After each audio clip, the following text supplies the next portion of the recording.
A lesson is an experience that imparts new knowledge or understanding. And during the course of his career, Rod Ritcherson did indeed learn a lesson or two. Well, okay, more than that. But through the lessons he learned, Rod would become the kind of man to help teach others to open their eyes to possibility, balance, and diversity. It was 1965, the start of the Vietnam War. The Sound of Music made its theatrical debut, and national sweetheart Charlie Brown and Friends made the cover of Time magazine. It was that same year Rod's family ventured north from Texas to Wisconsin, making Rod the newest new kid at Memorial High School. Rod continued on to the University of Wisconsin to pursue a degree in education when he discovered his junior year that he no longer wanted to be a teacher. But he stuck it out and chose to complete his degree. Even though it was a tough decision, he couldn't have done it without the confidence and support he received from his parents to pursue another career. Like many college graduates unhappy with their degree choice, Rod found himself at home watching television. And lots of commercials, when suddenly Rod blurted out, "I can do that!" Rod devoted the next 6 months to researching and learning all he could about advertising and worked to build his own creative portfolio of TV spots, radio, and print ads, which ultimately earned him his first job as a writer at Stephan and Brady in 1972 and taught him his very first lesson: if you dream, pursue your dream. Mentors Jack Stephan and Ronnie Dean helped Rod learn the creative side of the advertising business and was very fortunate to work on the agency's two largest award-winning accounts. Rod later joined Home Savings and Loan and soon became the VP of Marketing and VP of Development Services, where he learned the financial side of business and advertising from the client's point of view. Using his knowledge and creativity, Rod was able to turn a local program into a national franchise operation across 6 states. As a child of the hippie movement, Rod too had a wild side and made it a point to not only take care of business, but have fun doing it. Which brings us to lesson number 2, make your own fun. Even with his humor and lighthearted personality, Rod learned to not take more than you give and devoted his next 10 years to serving others in the community on numerous boards and committees. Because of his contributions and volunteer work, Rod was named one of the 50 most influential people in Madison by Madison magazine and was featured on the cover of Friends of WHA TV magazine.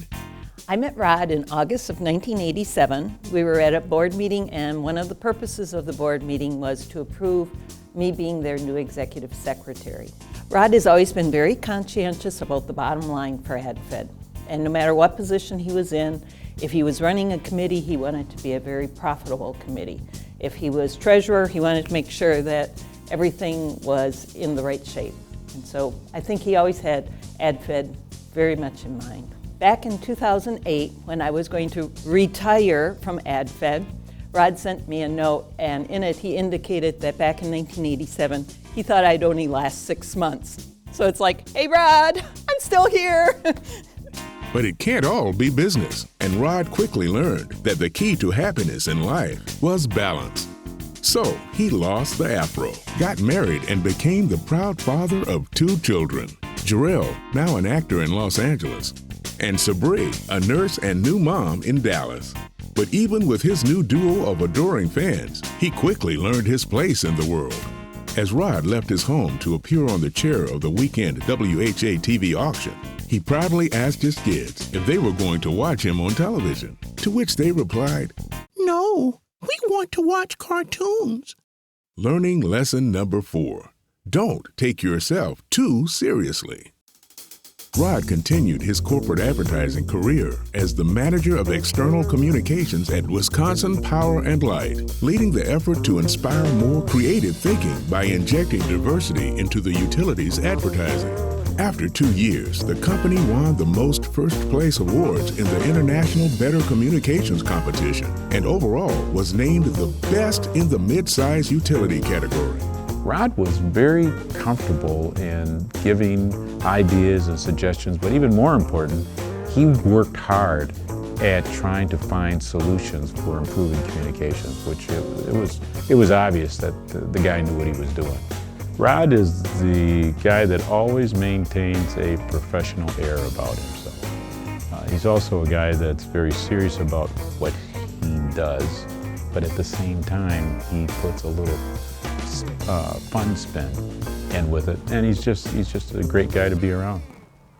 Rod's eyes soon opened to the world of internal and external politics and discovered the importance of getting to know those in office.